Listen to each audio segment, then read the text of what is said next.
Sri Santosh Chowdhury ji. Chairman, Mr. Chairman, sir, let me speak because Punjab.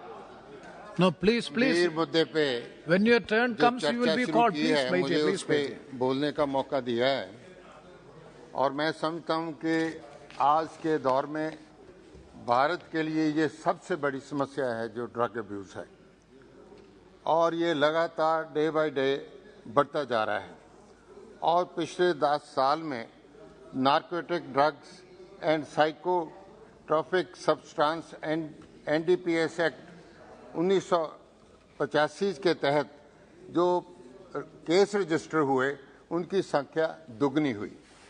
इससे जाहिर है कि ये एक बड़ी अलार्मिंग सिचुएशन हमारे देश में बनी आई है। यहाँ तक कि ये ड्रग्स जो है 10 से 17 साल के जो बच्चे हैं उन तक भी ये पहुँच गई है।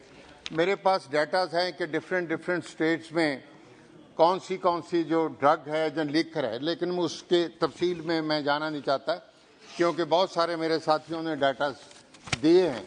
लेकिन मैं ये जरूर कहना चाहता हूँ कि आज जो ड्रग ट्रैफिकिंग के को जो तरीके हैं वो बदल गए हैं।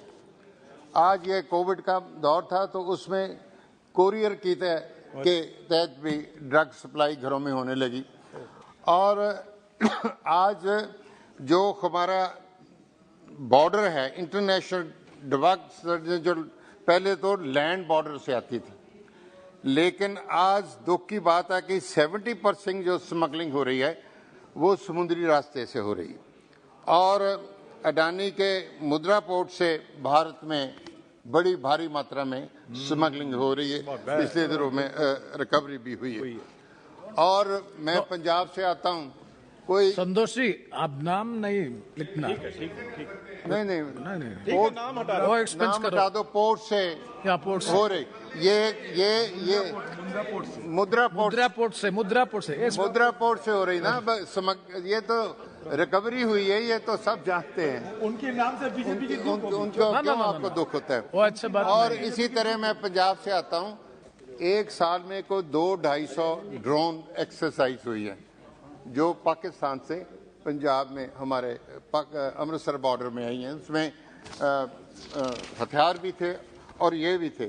सो मैं कहना चाहता हूं कि आज ये जो बड़ी समस्या है, एक है सोर्स ड्रग्स का, दूसरा है प्रिवेंशन, थर्ड है इन्फोर्समेंट।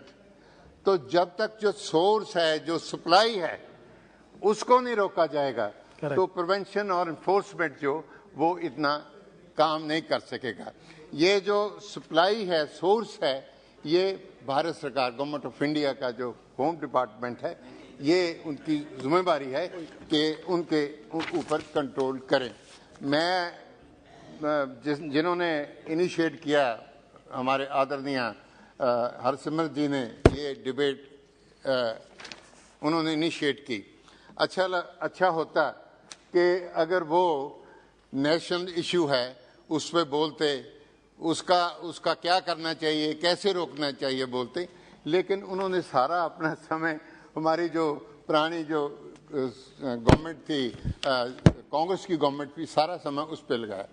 मैं आज सदन में कहना चाहता हूं कि सही मायने में पंजाब ने सारे देश में पहले टेररिज्म हमने उसको अपने ऊपर भोगा, उसके बाद ये नार्को टेररिज्म जो ड्रग का टेररिज्म है वो कौन लाया? स्पीकर साहब, 2012 में राहुल गांधी चंडीगढ़ गए, यूनिवर्सिटी में उन्होंने स्टूडेंट्स को एड्रेस किया तो उन्होंने वहां चिंता जाहिर की कि पंजाब के बहुत सारे बच्चे ड्रग्स के एडिक्ट हो रहे हैं, सरकार को कुछ करना चाहिए। तो उस वक्त इस सरकार ने बहुत बवेला खड़ा किया। लेकिन मैं आज ये कहना चाहता हूं कि ये ड्रग कौन लाया? पंजाब पे फिल्में बन गई ना, उड़ता पंजाब, सबने आपने देखी, कितनी गंभीर समस्या। तो ये कौन लाया? सबसे पहले स्पीकर साहब, चेयरमैन साहब, एक भोला DSP डिसमिस, उसको पहले 2008 में मुंबई पुलिस ने पकड़ा ड्रग में, और फिर 16 में पंजाब में उसको पकड़ा गया। 6,000 करोड़ रुपए का रैकेट जो ड्रग्स का वो किया। और वो कौन था, उसके लिंक किसके साथ थे? अब वो यहाँ नहीं बैठी, उनके लिंक किन के साथ थे? आप ऑफिशियल्स के साथ थे। आप इधर एड्रेस करो। हाँ, उनके लिंक जो पॉलिटिकल जो लीडर्स थे उस वक्त, ये सत्ता में अकाली दल और बीजेपी थे, उनके थे, ये तो सब जानते हैं। तो ये सही मायने में ये जो ड्रग अब्यूज जो हमारा एक गंभीर समस्या देश में आई है, पंजाब में आई है, वो ये लाए। और ऐसी स्थिति, चेयरमैन साहब, मेरे कंस्टिट्यूंसी का एक गांव है बिलगा, वहां एक ही गांव के 35 नौजवान बच्चे ड्रग लेकर वो मारे गए। मेरे कंस्टिट्यूंसी का एक अकाली दल का लीडर, उसने पहले बच्चों को कुरियर बनाया, छोटे छोटे बच्चों को, फिर उसको ड्रग पे लगाया, जब पे ड्रग के लग गए फिर उनको कुरियर बनाया। मतलब ये एक ऐसा काला दौर था पंजाब में, जब ये ड्रग घर घर में, चेयरमैन साहब, जैसे पिज्जा डिलीवरी होती है उस वक्त ऐसे ड्रग्स घरों में पिज्जा डिलीवरी की तरह होती थी, इतना चिंता। और हमारे लाखों जो बच्चे थे वो इसकी गिरफ्त में आए, और लोग डर गए, और पेरेंट्स डर गए, और उन्होंने अपने बच्चों को विदेश भेजना शुरू कर दिया। संतोष जी, आज एक सर तो थोड़ा सा बड़ा गंभीर मसला है, ड्रग तो पंजाब का मसला है ज्यादा। नहीं, तो हमारा देश का मसला। 60,000 करोड़ रुपया का रेवेन्यू पंजाब से विदेशों में जा रहा, ड्रग के डर से लोग अपने बच्चों को जो बाहर भेज रहे हैं। हम पे इन्होंने हम पे हमारी सरकार पे कहा, हमारी सरकार आई उस वक्त हमने 40,000 पेडलर्स है उनको गिरफ्तार किया। हमने drug abuse prevention officer 5 lakh Punjab में वो हम लाए, उन्होंने कम्युनिटी जो पार्टिसिपेशन की।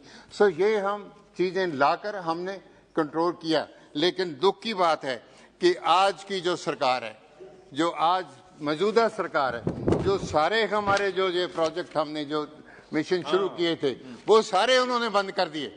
आप सब जानते हो कि जो हेड कर, जो उस सरकार को हेड कर रहा है, क्या वो ड्रग और नशा पंजाब में रोक सकेंगे? आज पंजाब में एक नया टेररिज्म दौर शुरू हुआ, एक्सटॉर्शन दौर, एक्सटॉर्शन टेररिज्म, जिसके तहत आज रोज पंजाब में एक मिनट सर पंजाब में मर्डर हो रहे हैं, पंजाब में एक्सटॉर्शन हो रहे हैं। अभी 5 दिन पहले मेरे कंस्टिट्यूंसी का एक व्यापारी, उससे 30 लाख रुपए मांगे, 15 दिन उससे वार्तालाप चलती रही, उसकी वायरल भी हुई, सारे देश में वायरल हो गई, लेकिन पुलिस रोक नहीं सकी। एक मिनट, अल्टीमेट उसको मार दिया। उसका जो गनमैन था, नौजवान, मेरे साथ भी सिक्योरिटी में रहा, उसको एक मिनट सर।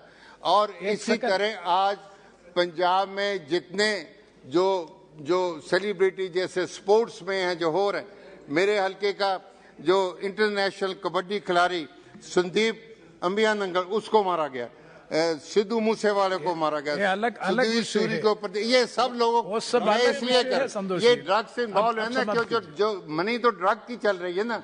विदेशों में बैठे जो गैंगस्टर हैं वो यहाँ से शूटर जो है दूसरी स्टेटों से उसको हायर करते हैं और लोगों को मारे। मैं इसलिए कह रहा हूँ, मिनिस्टर ऑफ स्टेट जो है मैं होम के बैठे हैं, ठीक है, जो प्रिवेंशन है वो मिनिस्ट्री ऑफ सोशल जस्टिस ने करनी है, उनका अपना चल रहा है, लेकिन जब तक जो भारत सरकार है वो इंटर फोकस वो नहीं करेगी तब तक ये जो मेहनत है वो लिया नहीं जाएगा। और मैं ये बेनती करना चाहूँगा होम मिनिस्टर साहब से कि पंजाब एक काले दौर से फिर गुजर रहा है, उसको संभालो। जो प्रेजेंट गवर्नमेंट है वो विजनलेस गवर्नमेंट है, उसके बस की बात नहीं है। जब तक आप वहाँ फोकस नहीं करेंगे, आपको एक्शन नहीं लेंगे, पंजाब फिर बड़े टेररिज्म के में चल जाएगा। पंजाब फतह एक क्लास में जो मेरी डिमांड्स हैं। बीबी पटेल जी, बस। तो मैं अंत में ये एक मिनट, मैं भारत सरकार से मांग है, मेरी मांग ये है कि सबसे पहले बड़ी देर से हम मांग कर रहे हैं नेशनल ड्रग पॉलिसी जो इन्फोर्समेंट प्रिवेंशन वो बनाई जाए। और जो इंटरेस्ट रेट जड़ी है कोऑर्डिनेशन वो हो ताकि एक दूसरी स्टेट से अक्रॉस द बॉर्डर जो हारा है उसको खत्म किया जाए। और इसी तरह जो ये ड्राई पोर्ट्स जो दूसरे पोर्ट से जो हैं वहाँ उनको का भी किया जाए। धन्यवाद। मेरी Bibi Patel last. Chairman sir, thank you. इससे पहले कि हम भारत